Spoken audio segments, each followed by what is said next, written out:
Welcome to the Heart-Centered Entrepreneur Podcast. I want you to be rich. Yes, I want abundant financial success for your business. But I don't just care about your business making money. I care about you too. I want you to be rich in happiness, in the impact you make, in your relationships, and in how you give back. I'm Anna. I built my six-figure business as a side hustle while I was pregnant with my daughter in 2016. Now I've helped dozens of women do the same. I'm here to help you build a profitable, heart-centered, fully booked business with the latest tips on sales and visibility, with proven mindset hacks, and sneak peeks behind the scenes with what's working right now in the online space and in my business. Ready to make more money with heart? Let's go. Hi, friends. Oh my God, I'm so excited to record this episode for you. This one is especially important for my done-for-you service providers. So website designers and branding, graphic designers, virtual assistants, OBMs, social media managers, accountants, anyone that does a done-for-you service for clients. I just realized that I don't do a lot of those specific episodes, though in my mastermind, around half of the women are done-for-you providers. I'm a big fan of supporting heart-centered women. Some of them are coaches, some of them are done for you, but I honestly love having a mix of both. It is one of my favorite. Often I find too that coaches will sometimes add on a done-for-you offer. Often my done-for-you ladies will add on a coaching or consulting offer or course-based offer. So I just feel like as women, we need to remember that all income streams are good. Sometimes we do this hierarchy of like, it's better to be I did that funny post on Instagram the other day of like, income streams from like best to worst. The most holy one is being a coach. And then, is being a course creator, then a coach, then a done-for-you provider. But really the truth is all our beautiful ways to make money is going to depend on your personality and on your season of life. I digress. I'm so excited to talk to you about 3 important concepts that I talk to almost all my done-for-you ladies about that are going to change the game for you. And if you are a course creator or coach, these are relevant to you too. Just like I tell my done-for-you ladies when I'm having conversations with coaches around how to be a better coach, all of those conversations apply to you as a done-for-you provider, right? Think about the coaching skills we use in every corner of our business with clients, listening, reflecting. Even if you're a done-for-you provider, you're using that in your sales. You're using that in your client care. And so similarly, these concepts come out strongest for women with done-for-you businesses, but they definitely also apply to coaches. Also, coaches, as you grow and scale your business, as you have a team of people that do things for you, it's so important that you keep these 3 principles in mind. So I've actually never done an episode like this before, so I'm bursting at the seams. Excited to share these 3 principles with you. Okay, so the first one, scoot your chair in. Boundaries. Boundaries. Most women in done-for-you businesses are super heart-centered, are super service-oriented, and boundaries are not only your biggest lesson for your business, but also for your life. So while this sucks, it's actually the biggest blessing in disguise because it's going to make everything in your life bigger and better and easier when you master boundaries. What are examples of boundaries as a done-for-you provider? Turnaround times. When clients, for example, if you're a website designer, when clients need to turn things into you by, right? Like if they have to turn in their website copy before you can create their website. When you're willing to do meeting times, where you want tasks assigned versus where you want to chat, how invoices are paid, the scope of work. All of this is really leadership, expectations. Again, this conversation is important in coaching too, but especially as a done-for-you provider, I would say this is one of your biggest areas that you can focus on to have a really happy, successful business. So I think often we shy away from boundaries or clear expectations because we don't want to upset people, but almost always what upsets people is the lack of communicating kindly and directly the first time and clearly and upfront. I want to talk about something else when it comes to boundaries. It's not just about creating the boundary, but upholding the boundary. So what happens when you say my invoice needs to be paid on this date and then they don't pay on that date? What do you do? What do you do when you say my turnaround time is 3 days, but then they ask you for a 2-day turnaround? What do you do when you say, hey, only message me in Slack, and then they send you a text message on your phone? Obviously, I can give examples of how to overcome all of these, but don't be surprised when someone pushes your boundary. Obviously, if they push it like 5 times in a row, that's inappropriate. We need to fire them. But it is normal. My clients push my boundaries all the time. For coaches, it can look like having a hard time ending your sessions on time, right?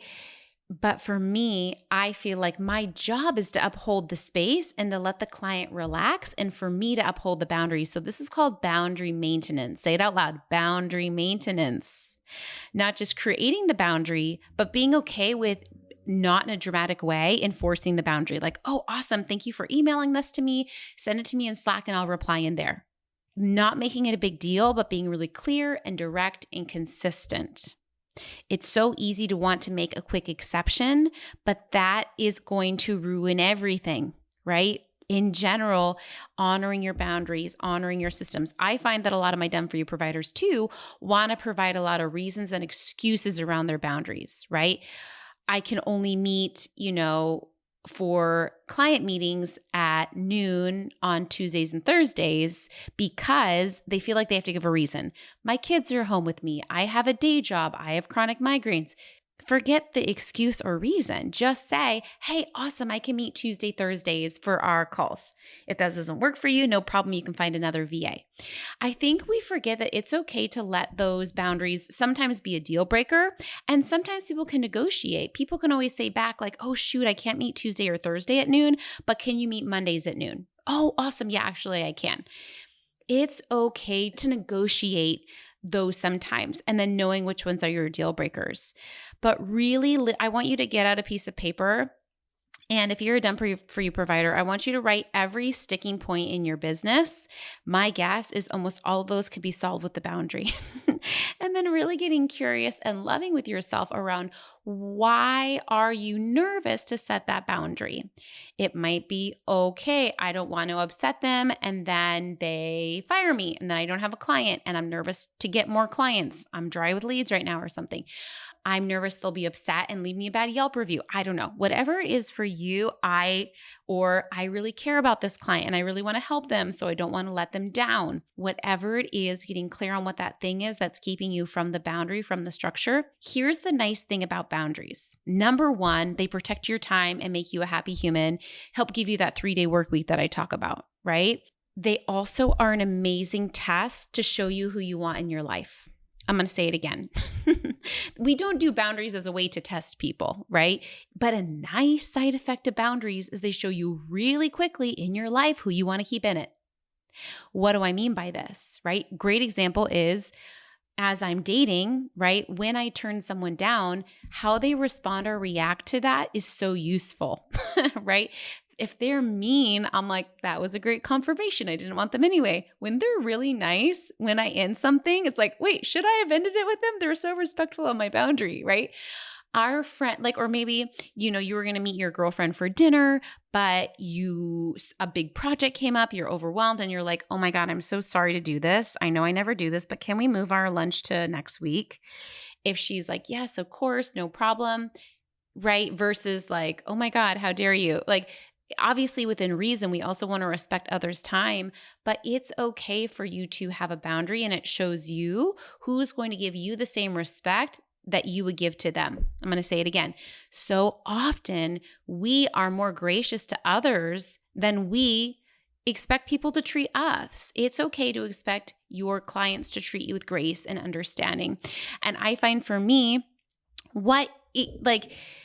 it's safe to reschedule things. It's safe to move things. For me, I always try to be really communicative. And the times that I've been frustrated with service providers or coaches isn't necessarily when they cancel or move something or something like that. It's when they don't communicate. It's when they don't apologize, right? I've said this before. I've had to apologize to clients before. I actually think that makes us a better, stronger leader when we say, hey, I messed up. I'm so sorry. I'm not going to do it again. Here's what I'm going to do. We're going to talk about topic number 2 in a minute that relates to this, but really remembering that it's not because of the boundary that someone's going to be mad at you. And if they are, it's a great reminder that they probably should not be a client of yours, because your dream clients, your dream friends, your dream partner, your dream coach loves and respects and honors your boundaries. What is a boundary? A boundary is the line between me and you, right? The boundary is, this is what I need to thrive and be happy so that I can love and show up for you really well.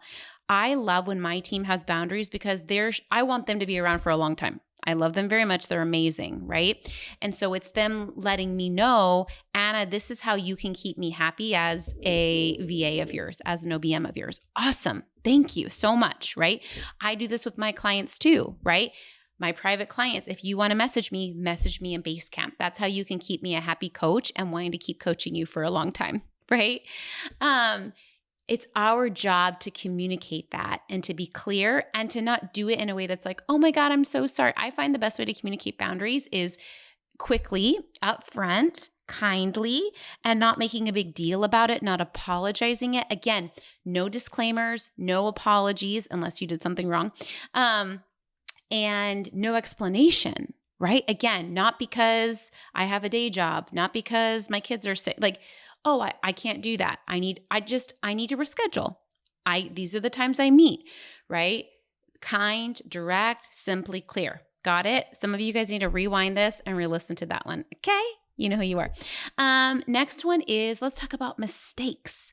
Often women in done for you businesses, it's so interesting with the boundaries one, right? Like, have the big hearts for the mistakes, like, are perfectionists, do really good work. That's why you are a great done for you provider often, because you do really exceptional work. You know how to meet a deadline. You're organized. You don't make a lot of mistakes, right? So it's really ironic that you often are a perfectionist. You want to do things well and right and have things done, not make any mistakes ever. But the truth is that, let's first talk about, we talked about a boundary. The nice thing about a boundary is it shows you who's going to be a kind human and allow you to have boundaries. The same thing with mistakes. The nice thing about making mistakes, not that you want to, but guess what? You're a human and you're going to make them. Right? I know a lot of coaches are nervous to hire VAs and OBMs because they're like, oh, what if they make a mistake? And I'm like, have you ever made a mistake? My VAs and my OBM, they do make mistakes in my business, but guess what? They make far less mistakes than I used to make, right? But there still is a level of mistake. Now we have clear expectations around like, okay, let's try not to make a mistake more than one. Like, my team knows there's almost no mistake they could make once that would make me upset. Right? We all make mistakes, and usually it's my fault because I haven't explained it clearly, right? But what do we do when we make a mistake? My OBM has this little process where she goes through, okay, why did it happen? How do we prevent it from happening again? But it's so normal to have that process, right? Anyway, mistakes are a part of life. Every business is going to have mistakes. And so the nice thing about making a mistake in someone's business, if you're a done for you provider, is you get to see how someone reacts when you make a mistake. Are they kind? Are they gracious? Or are they rude? If someone literally expects perfection from you, you do not want to work for them. I'm going to say it again. And that includes yourself. Like, don't expect perfection of yourself either. You're being a bad boss to yourself. Literally, no one is perfect. And we know this in practice, right? So instead, it's more about, what do I do when I make a mistake? For me as a coach, I apologize, right? I do some self-reflection. For me, it's a little more existential because as a coach, often when you make a mistake, maybe it's because you said something wrong. So I look at like, okay, was I triggered? Whatever. Often when you're a done for you provider, it's not that deep. So you can be like, oh shoot, I didn't read it all the way, or I didn't know that, right? Or for me, often in my business, again, my team will make a mistake because I didn't explain it clearly, right? So again, just mistakes, this whole thing, we're so avoidant of boundaries, we're so avoidant of mistakes, we're so avoidant of this last thing that I'm going to talk about in a second. But again, all these are really great because kind of like any good relationship, like a partner, right? Every relationship needs boundaries. Every relationship needs the ability to make mistakes, but it's like how we handle it. So realize that as you're making reasonable mistakes, it's great because it's showing you who you want to work with and who you don't want to, right? My coach Lacey has this amazing saying that I love. I don't always get it right, but I make it right. This is a great affirmation for my done for you loves, especially just this reminder that people don't want to hire you because you are perfect. They want to hire you because you're the person that makes it right when you make a mistake, right? That for me, if one of my VAs makes a mistake, but they come to me, they're like, oh my God, I can't believe I did this, but here's how I'm going to fix it. And here's how I'm not going to make the mistake again. That's my love language, right? Whoa, they're so amazing, right? For me, it's like we want someone that isn't perfect. We want someone that's hardworking, that does their due diligence, that's doing their best, and that makes it right when they can. Okay, let's talk a little bit more about this too. Some affirmations I wrote for one of my clients that was working on this is people's feedback on my designs or support is subjective and I don't take it personal. What I mean by this is often when you make a mistake, let's say you're a designer and you're designing someone's website, right? And they don't like this or that. It isn't really you did something wrong. It's more that they don't like that, right? It could be probably that actually yours is more right. I have the biggest heart for designers because you have a better design eye than your clients, but often you have to go with your client's eye, right? And the client's preference. But it's just remembering, even like when I'm telling my team, oh, do this and not that, I'll even say, this doesn't necessarily mean you did it wrong. I just prefer it to be done this way in my business. So when we can see corrections, to mistakes, again, this goes with this last thing I'm going to talk about, as subjective instead of objective, right? Especially as a done provider, if you're wanting to do it right, be like, I didn't really do it wrong before. Usually I just am not doing it in the way they prefer, right? So I'm trying to understand. That's why as a business owner, it's so useful not just to correct our team members, but let them know why and really help them think how we think and not just be our hands, but our heart, our brains. Okay, again, another affirmation is, my work is art. There is no one right or wrong way. There is no perfect. And while this feels messy, it is wonderful because there are no limits and no ways I can get it wrong. Another one is, when I change my work to meet the client's needs or preferences, it doesn't mean I did it bad. It just means I'm learning the way that my client likes to see the world. Another one is, my clients love that I communicate clearly. They don't mind if life lives or if I need to change a deadline, just that I reasonably accommodate for them too. So really renegotiating how we see right and wrong, perfect and imperfect, mistakes. All of this I think is so big as a done for you provider because you already are so perfect and excellent, but it's just that like 1% that we often get so down on ourselves for and will shrink and hide for, instead of realizing done for you providers are some of the most excellent people in the industry, right? Even if you're making a mistake, I guarantee you your client would be making 7 times more mistakes, right? Even if they don't know. We know, okay? Okay, this next one, and then I have a bonus one, is huge and it goes along with mistakes. And this is the conversation about feedback. I'm a big fan. In my first 2 weeks with a new team member, I literally write this to them in a note. It's one of my basically like team core values, principles. Lots of feedback. This one, I think I got a version of this from my coach, Lacey, too. We value open communication and frequent feedback early and often so we're on the same page. This doesn't mean you're doing anything wrong. It means that we're working together to getting it done well. Feedback goes both ways, too. Anna is open to hearing how she can improve as a leader and business owner on how things run inside the business. This is true, especially the first 2 weeks. I will be giving you a lot of feedback just so you know exactly what to shift and you don't have to guess to know I am open to feedback too. So I'm a big fan of, in the first 2 weeks of working with someone, giving a lot of feedback just so you create the culture right away that there's nothing wrong when someone gets feedback. There's nothing worse than being on eggshells and knowing if someone's happy with your work or not. Right? Especially if you're being kind and direct. I'm a big fan of feedback early and often. And again, the great thing about doing this is you're going to see if someone fits with the culture of that, right? If someone is rude in how they give you feedback, then you can be like, that's not the type of feedback I want. They're criticizing me as a person. They're not correcting me, right? And or vice versa. If you're hiring someone and they're not really listening to your feedback or applying your feedback, making the same mistake again and again, for whatever reason, probably not a match, right? And so really creating this loop versus I think some of my clients, when they hire someone, they're like, oh, I'll give them a month to get used to working here and then I'll start giving them feedback. But then they're really walking on eggshells trying to guess how to make you happy. It's your job to communicate how to make you happy. So being really clear on, I want this thing done, I want it done in this way, and I want it done by this time and date. And if it's not done to your liking, letting them know right away, not you're a horrible person, but like, hey, I want it done this way and this is why. That communication and that feedback is actually really safe when you make it a part of the daily, weekly culture. And then it's so interesting because my team and I give each other feedback all the time, but it doesn't even feel like feedback because we're doing it so frequently. Right? I almost think about like how I am with my kids. I'm giving them feedback. They're giving me feedback all the time. Mom, I didn't like how you said that. That felt rude to me. Hey, so and so, make sure that you're doing this when you're doing that. Like literally, that's a part of constructive relationship, right? Within boundaries. And so it's interesting because when we're nervous about feedback, I think it becomes more intense and personal. When we approach it as a normal part of life, it doesn't feel intense at all. And we don't make it as a part of our worthiness or enoughness. We simply make it about how can we create a great product and get something done well at the end. Again, this goes along with the mistakes and not framing it in the sense of like, you did it wrong. 99.9% of the time, it wasn't right or wrong. It's just not how I prefer it being done.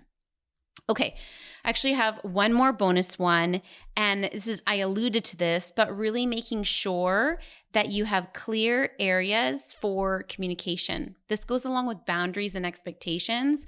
I'm a big fan of having tasks in one area and chat in another area for a team. Right? What does this mean? It means when you're onboarding someone, are you really clear on the tasks they need to do and the deadlines it needs to be done by? And then isn't there another area that you can just do general chats? Otherwise, what happens often, I think there's miscommunication in someone will just like brain dump. They want you to do all these things for them, but it's like a mix of chat and task all in one. Versus I really think these are two separate things that once I get my clients to separate these, they find so much more coherency with their team, and my done-for-you providers find smoother onboarding for their clients too. Okay, I know this was a training-heavy episode. You may even need to rewind and listen to this again, but this is some of my favorite truth bombs when it comes to creating, like these are the hard things. I get that this is hard, and join my mastermind if you need more support on this because this is literally some of the things that we case study through growing your business, right? Like, okay, what does it look like in practice when these things happen? But I find that these are three things that as a done-for-you provider will make your life a lot happier, your business a lot more fun, your clients more aligned. Again, yes, it is about making a ton of money, but it's about making money in a way that feels really good. And these are the three things that will make your work feel good and light and abundant. And some people may not be able to tolerate this, but again, those are the people that you do not want to hire or be hired by, right? Say it out loud with me. Boundaries, mistakes, and feedback are good and healthy and beautiful. How many people were triggered like just by hearing those words? I feel like we have a negative connotation even with those words, but these words, we need to like rebrand these words, right? We need to think of like new ways to talk about boundaries, mistakes, and feedback because really I think these are like gold. Like these are untapped gold and potential to like people talk about like ease and alignment in a 3-day work week. This is how you get there. Right? When you have boundaries, when you know how to negotiate mistakes, when you know how to do good feedback, that's what helps keep your work tidy. That's what helps keep the bad clients out, right? This is gold. Okay, sending you guys a big, big hug, and maybe just do some butterfly tapping. Do you guys know the butterfly tapping exercise where you kind of like cross your arms and you have a palm on each side of your bicep and you just tap back and forth? Let's do that just for a second. Just tapping, bilateral tapping, left, right. Just take some breaths, soothe yourself. And maybe you don't even do anything with this information today. Maybe you just let it sink in for a second. And then what I would like you to do is just pick one of these things you feel like you'd like to adjust either as a done-for-you provider or as a coach as you have done-for-you providers working for you. What's one thing? Do you want to work on better feedback? Do you want to work on how you approach mistakes? Do you want to work on boundaries? Just pick one of those and affirm and see how you can infuse some of that into your life and business. Okay, again, make sure you sign up for a mastermind waitlist. Super excited to be opening a fresh round of the mastermind this month. If you would like to work on creating a 6-figure year on a 3-day work week, I would love to be in your corner. I would love to support you and your beautiful expansion. Thanks for hanging out today. Please hit that subscribe button so you can make sure to stay updated anytime a new episode drops. And I would love for you to join me in my free Facebook community. It's called The Heart-Centered Entrepreneur. We discuss the podcast episodes. I regularly go live and do free trainings. And you may even meet your newest biz bestie. So you can join at heartcenteredcommunity.com. It's absolutely free, and I cannot wait to see you in there.